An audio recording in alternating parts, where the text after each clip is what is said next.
స్నేహబంధానికి ఎన్ card వేసేశారు. మాటల యుద్ధం మొదలు పెట్టేశారు. అది ముదురుతోంది కూడా. ఎక్కడి దాకా వెళ్తోందో చెప్పలేం. ఇది అమెరికా అధ్యక్షుడు Donald Trump, tech billionaire Elon Musk మధ్య జరుగుతున్న పరిణామాలు. బ్యూటిఫుల్ బిల్లుపై జరిగిన రాద్ధాంతం కాస్త దోస్తీకి బ్రేకప్ దాకా వెళ్ళింది.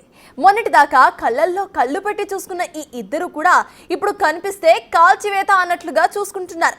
ఒకరి ముఖం మరొకరు చూసుకునేందుకే అస్సలు ఇష్టపడటం లేదు. పైగా ఎలన్ మస్క్ కొత్త పార్టీకి గ్రౌండ్ వేగంగా ప్రిపేర్ చేస్తూ ఉండటంతో ఈ ఎపిసోడ్లో కొత్త ట్విస్ట్ నెలకొంది. అసలు అమెరికాలో కొత్త పార్టీకి ఛాన్స్ ఉందా?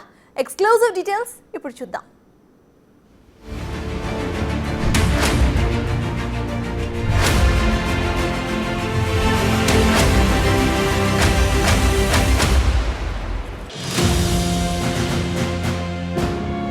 టెస్లా, స్పేస్ ఎక్స్ అధినేత, టెక్ దిగ్గజం బిలియనీర్ ఎలన్ మస్క్ ఇప్పుడు పొలిటికల్ రూట్లో వెళ్తున్నారు. ప్రతి వ్యాపారవేత్త, ప్రతి బిలియనీర్ చివరి దశలో రాజకీయాల్లోకి వెళ్తారన్న విషయాన్ని రుజువు చేస్తూ మస్క్ సరికొత్త రాజకీయ ప్రయోగానికి సిద్ధమయ్యారు. ఇన్నాళ్లు ఏవీల తయారీ, అంతరిక్ష ప్రయోగాలు చేయించిన మస్క్ లేటెస్ట్ గా పొలిటికల్ ఎక్స్పెరిమెంట్ కు రెడీ అవుతుండడమే అమెరికా రాజకీయాల్లో బిగ్ ట్విస్ట్. ట్రంప్ తో బ్యూటిఫుల్ బ్రేకప్ అయిన తర్వాత స్టోరీ అంతా మారిపోయింది. కథ, స్క్రీన్ ప్లే అన్ని మారిపోయాయి. కొత్త కథ రెడీ చేసుకోవడం మొదలు పెట్టారు ఎలన్ మస్క్. ముళ్ళును ముళ్ళుతోనే తీయాలి, ట్రంప్ ను పొలిటికల్ గానే దెబ్బ కొట్టాలని మస్క్ చాలా డిసైడ్ అయినట్లు కనిపిస్తుంది. అలాగే పొలిటికల్ పార్టీపై స్పీడ్ పెంచుతున్నారన్న చర్చ జరుగుతుంది. ఇటీవలే మస్క్ తన సోషల్ మీడియా ప్లాట్ఫామ్ ఎక్స్ లో యుఎస్ లో కొత్త రాజకీయ పార్టీ కోసం పిలుపునిచ్చారు. అమెరికాలో కొత్త పార్టీకి సమయం ఆసన్నమైందా అని ఎక్స్ యూజర్లకు పోల్ పెట్టారు. మొత్తం 56,30,775 ఓట్లు వచ్చాయి. ఇందులో ఇంట్రెస్టింగ్ ఫ్యాక్ట్స్ వెలుగులోకి వచ్చాయి. అమెరికాలో కొత్త రాజకీయ పార్టీ ఏర్పాటుకు 80% మంది యూజర్లు మద్దతు పలికారు. ఈ ఫలితాల వెల్లడి తర్వాత మస్క్ మరో పోస్ట్ పెట్టారు. అందులో ది అమెరికా పార్టీ అని రాసుకొచ్చారు. మస్క్ పెట్టే కొత్త పార్టీ ఇదే అంటూ అమెరికా రాజకీయాల్లో ఇప్పుడు విపరీతమైన చర్చ జరుగుతోంది.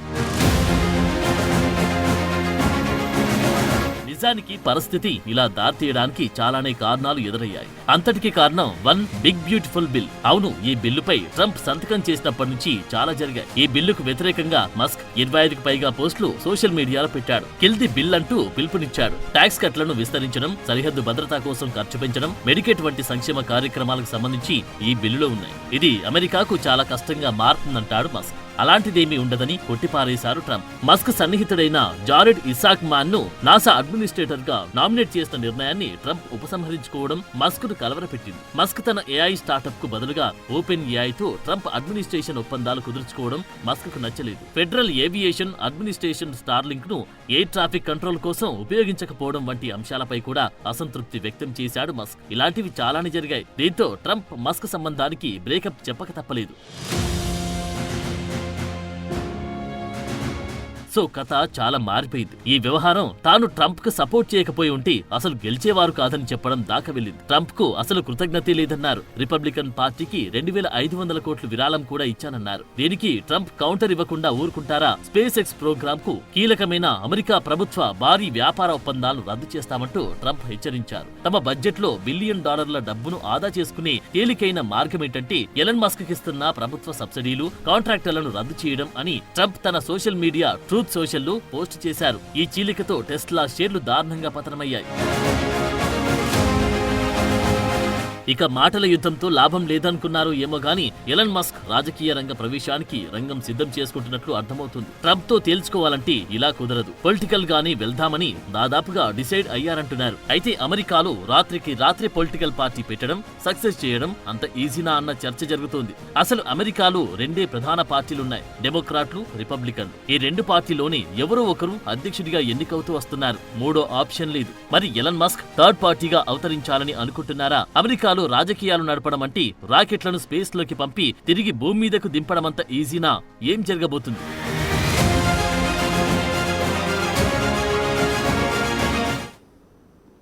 అసలు అమెరికాలో రిపబ్లికన్లు, డెమోక్రాట్స్ ను దాటి మూడో పార్టీకి అసలు ఎంతవరకు ఛాన్స్ ఉంది? ఎలన్ మస్క్ రాజకీయంగా తట్టుకుంటారా? ఇప్పటికే పెద్ద పెద్ద కంపెనీస్ నిర్వహణకు తోడు పొలిటికల్ పార్టీ మెయింటెనెన్స్ ఆయనతో అవుతుందా? మస్క్ పార్టీ వస్తే గనక రిపబ్లికన్స్కే నష్టమా? రిపబ్లికన్స్ డెమోక్రాట్స్తో విసిగిపోయిన వారు మస్క్ వైపు చూస్తారా? అసలేం జరగబోతోంది? Let's watch.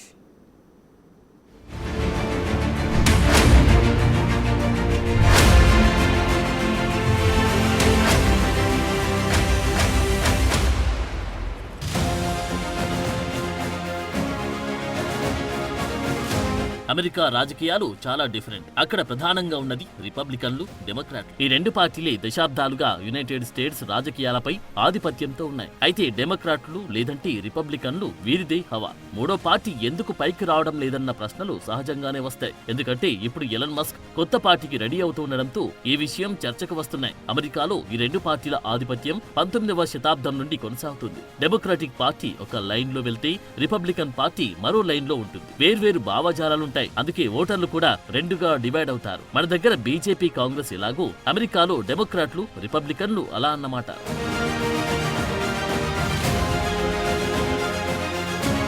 అమెరికాలో libertarian party, green party, constitution party, socialist party వంటి చిన్న పార్టీలున్నాయి. ఇవి ఓట్లు సాధించడంలో మాత్రం సక్సెస్ కాలేకపోతున్నాయి. అభ్యర్థులను నిలబెట్టడానికి ఈ పార్టీలకు గగనంగా మారుతూ ఉంటాయి. ఎన్నికల ప్రాసెస్ లో కఠినమైన రూల్స్ చాలానే ఉంటాయి. ఆ రెండు పార్టీలకి ఎక్కువ ఓట్లు వస్తాయి. వీటికి తోడు ఎలక్టోరల్ కాలేజ్ వ్యవస్థ కూడా చిన్న పార్టీలకు అడ్డంకిగా ఉంటుంది. ప్రెసిడెన్షియల్ ఎన్నికల్లో ఓటర్లు నేరుగా అధ్యక్షుని ఎన్నుకోరు, కానీ ఎలక్టోరల్ కాలేజ్ సభ్యులను ఎన్నుకుంటారు. వీరు తర్వాత అధ్యక్షుని ఎన్నుకుంటారు. ఈ స్ట్రక్చర్ చిన్న పార్టీలకు ఎలక్టోరల్ ఓట్లను సాధించడం దాదాపు అసాధ్యం చేస్తుంది.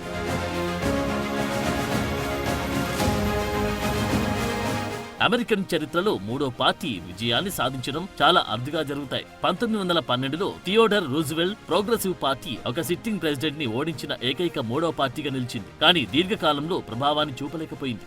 1968లో George Wallace American independent party 5 రాష్ట్రాలను గెలిచింది. కానీ దీర్ఘకాలిక ప్రభావం లేదు. 1992లో రాస్ పెరోట్ స్వతంత్ర అభ్యర్థిగా 19% ఓట్లను సాధించాడు. కానీ ఎలక్టోరల్ ఓట్లను గెలవలేకపోయాడు. చిన్న పార్టీలు గెలవలేకపోవడం, నిలవలేకపోవడానికి చాలా కారణాలున్నాయి. అందులో ముఖ్యమైనది ఆర్థిక సవాళ్లు. ఎన్నికల ప్రచారాలకు భారీ నిధులవసరం. డెమోక్రటిక్, రిపబ్లికన్ పార్టీలకు పెద్ద డోనార్లు, కార్పొరేట్ల సపోర్ట్, బలమైన ఫండ్ రైజింగ్ నెట్వర్క్లుంటాయి. చిన్న పార్టీలకు మీడియా కవరేజ్ కూడా తక్కువే ఉంటుంది. వారి మెసేజ్ జనంలోకి అంత ఈజీగా వెళ్ళదక్కడ. అమెరికన్ ఓటర్లలో చాలా మంది చిన్న పార్టీలకు ఓటు వేయడం అంటే వేస్ట్ అయినట్లే అనుకుంటారు. ఎందుకంటే వారు గెలిచే అవకాశం తక్కువగా ఉంటుందని నమ్ముతారు. ఈ మనస్తత్వం కారణంగా ఓటర్లంతా అయితే డెమోక్రాట్లు లేదంటే రిపబ్లికన్లకి ఓటు వేసేలా మారుతుంది. చిన్న పార్టీలకు బ్యాలెట్ యాక్సెస్ చాలా ఇబ్బంది. బ్యాలెట్ పై పేరు చేరాలంటే కఠినమైన రూల్స్ దాటాలి. ఇందులో పిటిషన్ల ద్వారా సంతకాల సేకరణ, భారీగా ఫీజులు చెల్లించడం వంటి ఉంటాయి.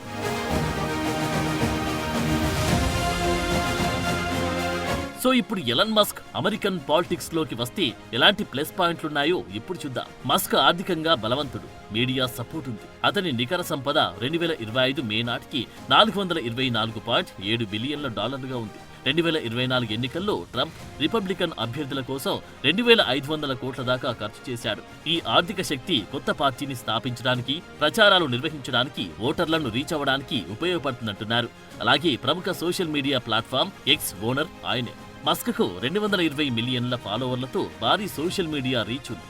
ఇది మస్క్ ప్రచారానికి చాలా ఉపయోగపడుతుంది. మరోవైపు అమెరికాలో డెమోక్రటిక్, రిపబ్లికన్ పార్టీలపై అసంతృప్తి రోజురోజుకు పెరుగుతుంది. స్వతంత్ర ఓటర్ల సంఖ్య ఈ రెండు పార్టీల రిజిస్టర్డ్ ఓటర్ల సంఖ్యను మించిపోయింది. మధ్యస్థ ఓటర్లు తమకు రాజకీయంగా సరైన ప్లాట్ఫామ్ లేదనుకుంటున్నారు. ఇది మస్క్ పెట్టాలనుకుంటున్న పార్టీకి ప్లస్ పాయింట్ అయ్యే ఛాన్సెస్ కనిపిస్తున్నాయి.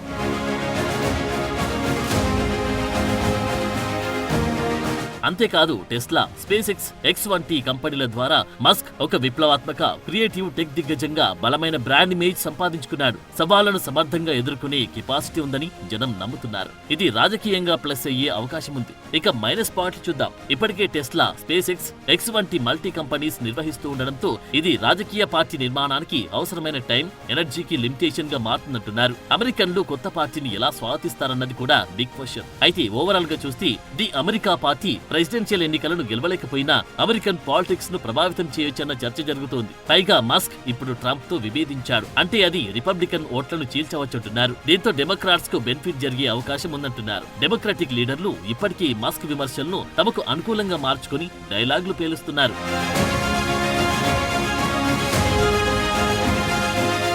ఫైనల్ గా అసలు ట్విస్ట్ ఏంటంటే ఎలన్ మస్క్ కు అమెరికా అధ్యక్షుడిగా పోటీ చేయడానికి అర్హత లేదు. దీనికి కారణం అమెరికా రాజ్యాంగంలోని ఆర్టికల్ 2 సెక్షన్ 1 క్లాస్ 5 ప్రకారం అధ్యక్ష పదవికి అభ్యర్థిగా నిలబడాలంటే జన్మతః అమెరికన్ అయి ఉండాలి. లేదంటే అమెరికన్ పౌరులైన తల్లిదండ్రులకు విదేశాల్లోనైనా జన్మించి ఉండాలి. ఎలన్ మస్క్ కు ఈ 2 అర్హతలు లేవు. ఎందుకంటే తల్లి కెనడా, తండ్రి సౌత్ ఆఫ్రికా. మస్క్ పుట్టింది సౌత్ ఆఫ్రికాలోని. జన్మతః సౌత్ ఆఫ్రికన్ మస్క్ 1992 నుంచి అమెరికాలో నివసిస్తూ ఉన్న 14 ఏళ్లు అమెరికాలో ఉండాలన్న చేయాలన్న నిబంధన పాస్ అయినా ఇప్పుడు అమెరికా పౌరసత్వం ఉన్నప్పటికీ జన్మతః అమెరికన్ కాదు కాబట్టి అధ్యక్ష పదవికి ఆప్షన్ లేనట్లే. ఇది జరగాలంటే రాజ్యాంగ సవరణ జరగాలి. అది జరిగే పనేనా? మరి పొలిటికల్ పార్టీ పెట్టి రిమోట్ కంట్రోల్ తన చేతిలో ఉంచుకోవాలనుకుంటున్నాడా? Let's wait and see.